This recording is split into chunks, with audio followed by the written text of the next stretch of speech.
Assalamualaikum warahmatullahi wabarakatuh.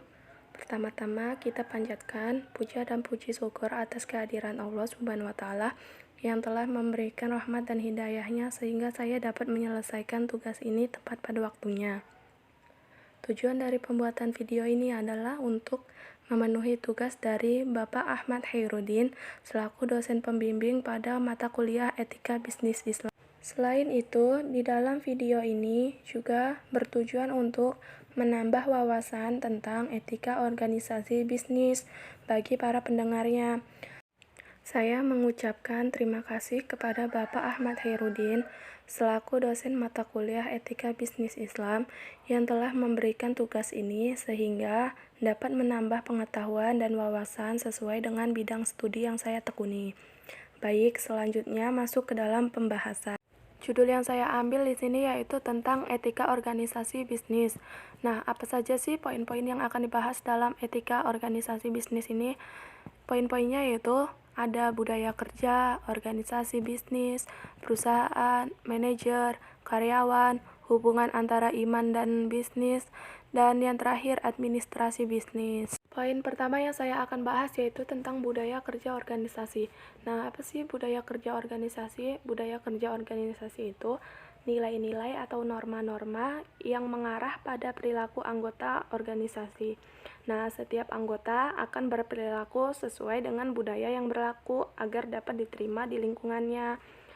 Nah, ciri-ciri budaya kerja organisasi ini yaitu 1.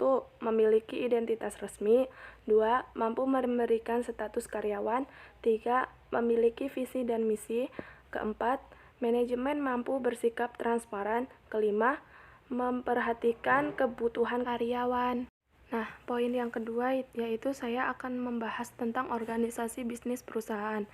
Nah, di sini saya akan menjelaskan apa manfaat organisasi perusahaan tersebut. Nah, organisasi perusahaan itu memiliki 4 manfaat, yaitu yang pertama, ihsan. Nah, di dalam ihsan ini terkait mengenai nilai iman yang merupakan karakter moral dalam Islam. Dalam ihsan, kegiatan ekonomi dan sosial berlandaskan nilai moral dan dimensi spiritual dengan mengikuti bimbingan Tuhan. Nah, manfaat kedua itu tentang keadilan. Dalam keadilan ini, setiap orang harus mengembangkannya, entah itu dia seorang pemimpin atau seorang bawahan.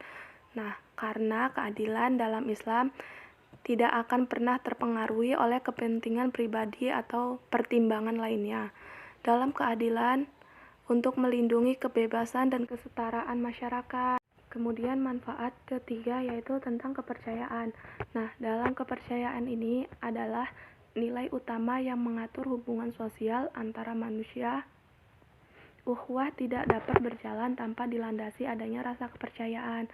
Nah, dalam organisasi bisnis, wujud kepercayaan dapat diwujudkan dalam konsultasi dan pelimpahan wewenang atau delegasi kepada karyawan. Manfaat yang terakhir yaitu tentang kejujuran. Nah, kejujuran itu kan melakukan atau mengatakan apa yang benar. Sudah jelas kan, dalam Islam kita dilarang untuk berbohong ataupun menipu di segala situasi. Nah, hal ini akan menjaga manusia dari godaan untuk menyalahgunakan sumber daya yang dipercaya kepada mereka. Nah, selanjutnya poin keempat yang akan saya bahas yaitu mengenai manajer sebagai pemimpin organisasi bisnis. Nah, dalam berorganisasi bisnis, manajer itu kan memegang banyak sekali peranan. Apa sih peranan utama manajer dalam organisasi bisnis? Nah, peranan utama manajer itu sebagai pemimpin untuk mengatur jalannya suatu manajemen bisnis, baik dalam perencanaan, pembuatan strategi, pengolahan, dan eksekusi jalannya suatu sistem manajemen. Karena manajer itu seorang pemimpin, maka manajer harus bisa mengambil sebuah keputusan. Jika keputusan yang diambil salah, maka seorang manajer harus bisa bertanggung jawab dan menerima akibat dari kesalahannya tersebut. Poin keempat yang akan saya bahas yaitu tentang kewajiban karyawan terhadap perusahaan. Nah, sebelum kita membahas tentang kewajiban karyawan terhadap perusahaan, nah, apa sih karyawan itu? Nah, karyawan itu adalah orang yang memberikan jasa kepada perusahaan ataupun organisasi yang membutuhkan jasa tenaga kerja, yang mana dari jasa tersebut karyawan akan mendapatkan balasan jasa berupa gaji atau kompensasi lain. Karyawan dibagi menjadi dua, yaitu karyawan tetap dan karyawan tidak tetap. Nah, karyawan tetap itu yaitu karyawan yang memiliki kontrak kerja dengan perusahaan dalam jangka waktu yang ditetapkan. Nah, karyawan tidak tetap yaitu karyawan yang hanya dipekerjakan ketika perusahaan sudah membutuhkan tenaga kerja tambahan. Nah, selanjutnya kita masuk ke poin pembahasan yaitu tentang kewajiban karyawan terhadap perusahaan. Di sini dibagi menjadi 3 yaitu kewajiban ketaatan. Kewajiban ketaatan itu setiap perusahaan itu biasanya memiliki peraturan tersendiri untuk dipatuhi oleh karyawannya. Misalnya kayak datang tepat waktu, memakai pakaian kerja yang sopan dan rapi, atau memakai seragam kerja. Yang kedua yaitu tentang kewajiban konfidensialitas. Nah, apa sih kewajiban konfidensialitas? Kewajiban konfidensialitas ini adalah kewajiban untuk menyimpan informasi yang bersifat rahasia. Nah, jadi karyawan berperan sangat besar dalam hal seperti menjaga privasi perusahaan, seperti kayak data-data atau informasi privasi yang ditetapkan oleh perusahaan. Nah, yang ketiga yaitu kewajiban loyalitas. Jadi, dalam kewajiban loyalitas ini, karyawan harus mendukung visi dan misi perusahaan. Dan biasanya di dalam kewajiban loyalitas ini memiliki faktor utama yang membahayakan terwujudnya loyalitas, seperti konflik kepentingan. Poin selanjutnya yang akan dibahas di materi ini yaitu tentang hubungan antara iman dan bisnis.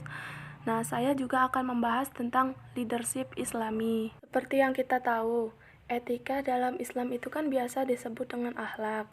Nah, dalam Islam, etika itu kan sama dengan akhlak, dan etika atau akhlak ini merupakan cerminan dari iman. Memang yang kita tahu, konsep etika dalam Islam ini tidak utilitarian dan relatif, akan tetapi lebih ke bersifat mutlak dan abadi. Nah, jadi Islam menjadi sumber nilai dan etika dalam segala aspek kehidupan manusia secara menyeluruh, termasuk dalam dunia bisnis. Kemudian, leadership Islami. Nah, dalam leadership Islami ini ada beberapa dasar kepemimpinan, yaitu yang pertama, tidak mengambil orang kafir atau orang yang tidak beriman. Yang kedua, tidak mengangkat pemimpin dari orang-orang yang mempermainkan agama Islam. Yang ketiga, pemimpin harus mempunyai keahlian di bidangnya. Yang keempat, pemimpin harus mengutamakan, membela, dan mendahulukan kepentingan umat. Poin keenam yang akan saya bahas dalam materi ini yaitu mengenai manajer dan manajemen Islam. Nah, di sini saya akan membahas tentang fungsi manajemen sumber daya manusia. Yang pertama, pengorganisasian. Nah, apa sih pengorganisasian ini? Pengorganisasian ini dapat diartikan sebagai suatu proses penentuan, pengelompokan, dan pengaturan berbagai aktivitas yang diperlukan untuk mencapai tujuan. Nah, misalnya dalam perusahaan. Nah, dalam perusahaan ini kita harus menempatkan karyawan sesuai dengan keahlian dan bidangnya masing-masing. Fungsi yang kedua yaitu penggerakan. Nah, proses pemberian dorongan bekerja kepada para bawahan sedemikian rupa sehingga mereka mau bekerja dengan ikhlas demi tercapainya tujuan organisasi dan efisien dan ekonomis. Fungsi yang ketiga yaitu pengawasan. Nah, tujuan dari adanya pengawasan ini adalah agar apa yang direncanakan menjadi kenyataan. Dengan adanya pengawasan akan mempermudah perusahaan dalam menganalisis kendala-kendala yang timbul dalam manajemen. Fungsi yang keempat yaitu motivasi. Nah, faktor yang menciptakan kegairahan kerja seorang agar mau bekerja sama, bekerja efektif, dan terintegrasi dengan segala daya upayanya untuk mencapai kepuasan. Nah, materi selanjutnya yaitu administrasi bisnis. Nah, apa sih administrasi bisnis itu? Administrasi bisnis itu yaitu suatu ilmu yang khusus mempelajari segala sesuatu yang terkait dengan kegiatan operasional bisnis dalam perusahaan. Nah, manfaat dari administrasi bisnis ini hanya untuk kepentingan perseorangan dan kelompok tertentu. Lebih tepatnya, tugas administrasi bisnis ini untuk menentukan setting agar dapat bergerak maju. Mungkin cukup sekian materi yang dapat saya sampaikan. Apabila ada kata atau kalimat yang tidak jelas atau kurang dapat dipahami dalam penyampaiannya, saya mohon maaf yang sebesar-besarnya. Akhirul kalam. Wassalamualaikum warahmatullahi wabarakatuh.